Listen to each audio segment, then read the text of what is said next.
How many Americans are aware of George Soros? Ces associations sont financées de l'étranger souvent. Monsieur Soros, par exemple. George Soros is back in the news. When he says democracy, he means Sorosocracy. He wants to wreck Europe. I bet you don't know who's behind the Black Lives Matter. No, ain't no black. They just slaves on the George Soros plantation. George Soros is the world's most famous investor and speculator. Nearly half of your financial sector donations appear to come from just two wealthy financiers, George Soros. Est-ce que c'est un jeu? Oui, c'est un jeu. Financé par George Soros. Les jeunes politiciens qui ont pris le pouvoir ont été pour la plupart financés par George Soros. Soros thinks Canada is his plaything, a little toy.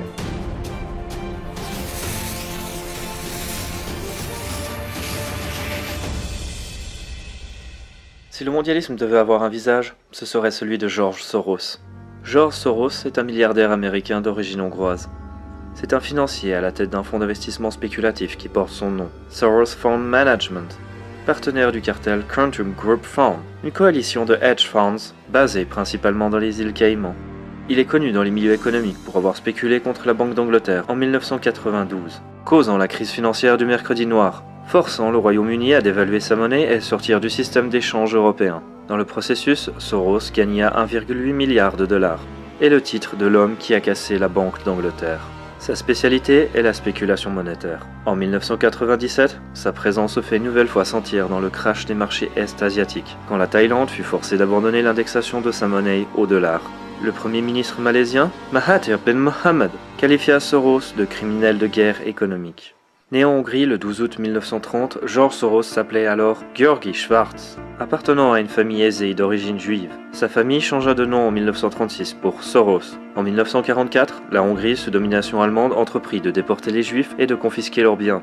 Sa famille se fit passer pour chrétienne et le jeune George Soros vécut sous la protection d'un dignitaire du régime fasciste hongrois. Sous l'aile de son protecteur, alors âgé de 15 ans, il participa à la confiscation des biens des juifs hongrois. Dans une interview accordée à Steve Krupps dans son émission 60 minutes de la chaîne de télévision CBS, diffusée le 20 décembre 1998, George Soros revint sur cet épisode de sa vie. Interrogé sur ces événements, Steve Krupps lui demanda s'il éprouvait un quelconque sentiment de culpabilité.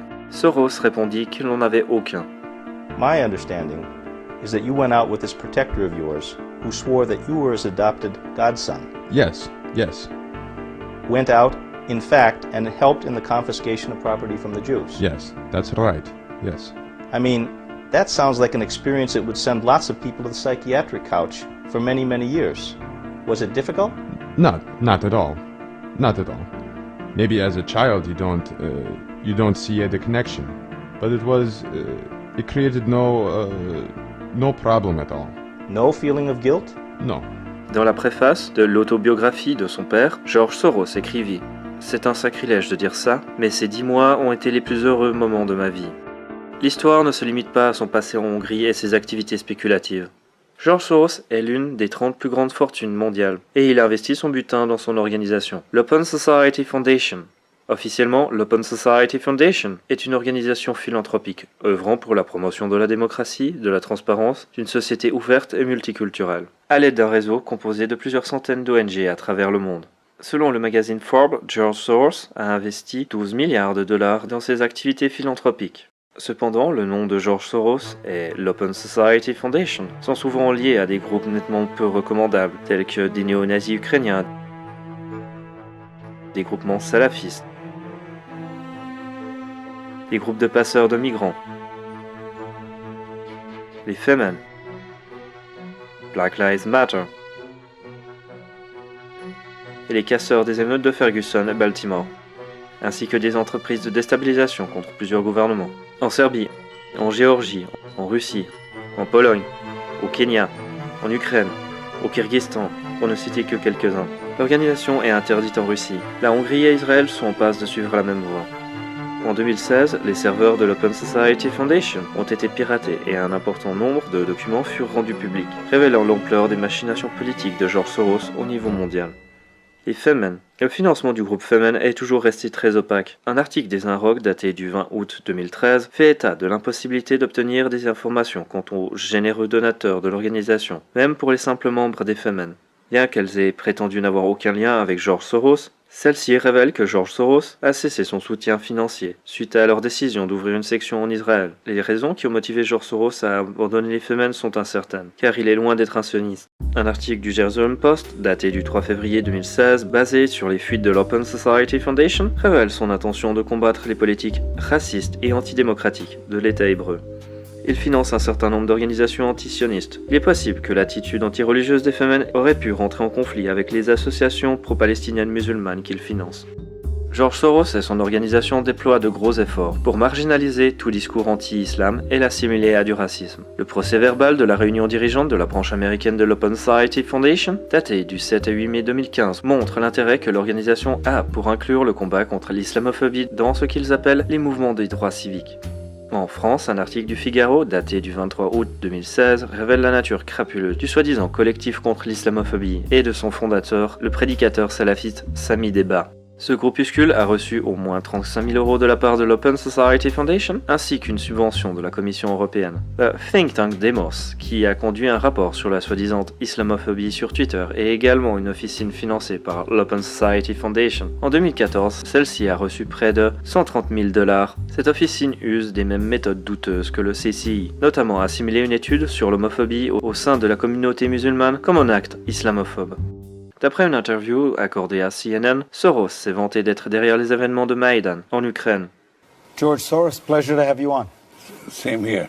First on Ukraine, one of the things that many people recognized about you was that you, during the revolutions of 1989, funded a lot of dissident activity, civil society groups in Eastern Europe, in Poland, the Czech Republic. Are you doing similar things in Ukraine? Well, I set up a foundation in Ukraine before Ukraine became independent of Russia. And the foundation has been functioning ever since. And it played an important part in events now. Ces événements ont conduit à un coup d'État contre le président Viktor Yanukovych, le tout à l'aide de groupuscules néo-nazis. Ouais, je vais décrire pour les autres, c'est pas très compliqué. Ce monsieur est le président du parti Svoboda Liberté, qui a donc le tiers des sièges du gouvernement ukrainien. On le voit faire un très joli salut nazi.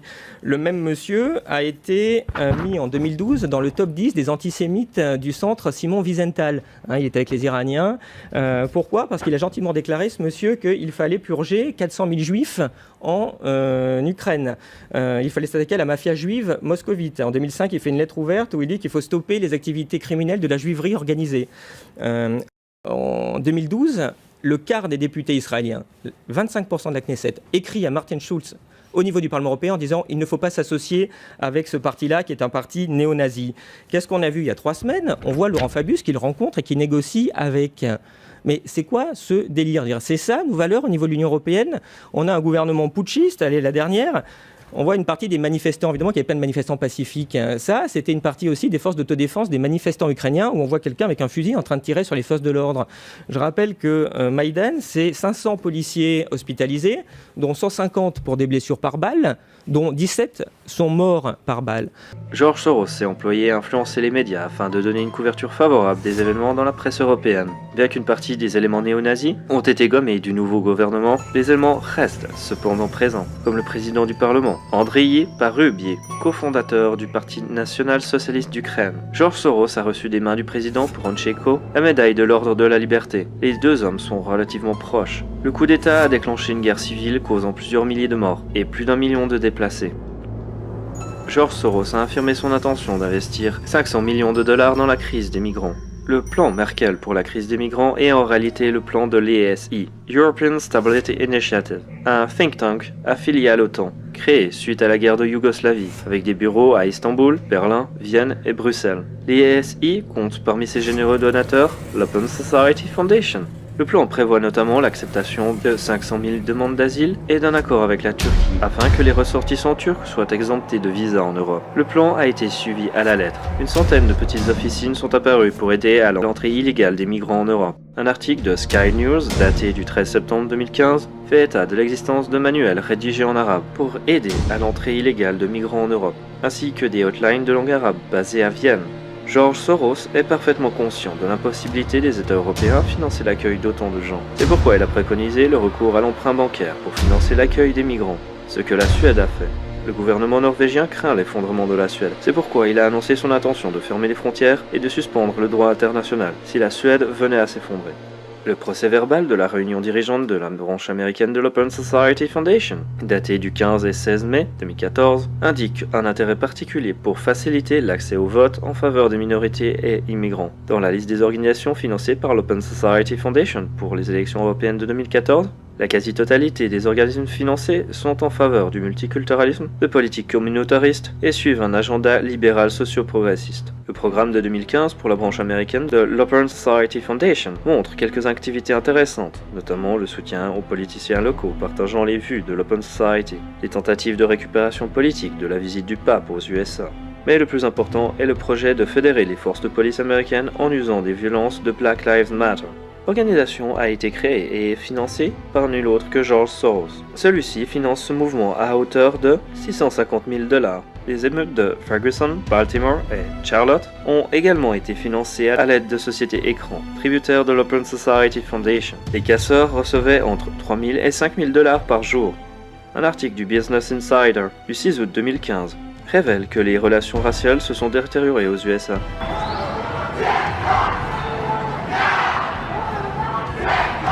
Plusieurs policiers ont été assassinés par des gens reliés à Black Lives Matter. Le leader de Black Lives Matter, Dwayne Nixon, vit dans une résidence près de Baltimore, dans le Maryland. Cette résidence appartient à Robin and James Wood, de fortunés membres du Parti démocrate et membres dirigeants de l'Open Society Foundation. Les liens entre George Soros et le Parti démocrate ne sont plus à démontrer. Celui-ci finance la campagne d'Hillary Clinton à hauteur de $25 millions. Les relations entre Soros et Clinton vont bien au-delà des simples donations. En 2011, une crise politique a lieu en Albanie. Les emails d'Hillary Clinton, déclassifiés par le département d'État américain, montrent que Soros a donné des instructions sur comment résoudre cette crise. Il a préconisé de médiatiser la situation et d'envoyer un médiateur sur place. George Soros a proposé les candidatures de 3 personnes qui pourraient servir d'intermédiaires dans cette affaire. L'ancien Premier ministre suédois, Carl Bildt, l'ancien président finlandais, Martti Ahtisaari, et l'homme politique slovaque, Miroslav Lajčák, qui est actuellement le vice-premier ministre et ministre slovaque des Affaires étrangères. Quelques jours plus tard, Miroslav Lajčák était sur place. Le vice-président du Soros Fund Management et également le vice-président du Quantum Group Fund est Lord Mark Moloch Brown, une consonance assez proche d'un autre Moloch, ce qui n'est pas sans ironie.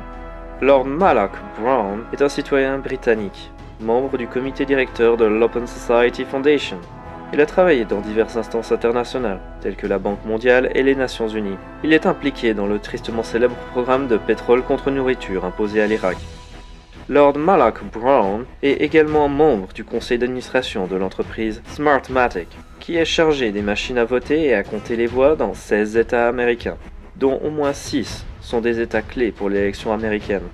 D'après les documents de Wikileaks et d'un article du New York Times daté du 29 octobre 2006, tous deux indiquent que les propriétaires de cette entreprise sont inconnus et cachés derrière une série de compagnies de holdings basées aux Pays-Bas et à la Barbade, mais que les propriétaires seraient des hommes d'affaires vénézuéliens. Les machines de Smartmatic utilisées au Venezuela sont suspectées de causer des fraudes électorales, bien que cela n'a jamais été formellement prouvé. Nous avons un majeur donateur de la campagne d'Hillary Clinton, dont le numéro 2 est dans le conseil d'administration d'une entreprise chargée de superviser le comptage des voix dans 16 États américains, alors que cette entreprise est suspectée de fraude et que des irrégularités ont été observées. Le président hongrois Viktor Orbán a dit le 20 mai 2016 à la radio hongroise que lorsqu'il entendait Hillary parler, c'était la bouche de Clinton avec la voix de George Soros. Si le mondialisme devait avoir un visage, ce serait celui de George Soros.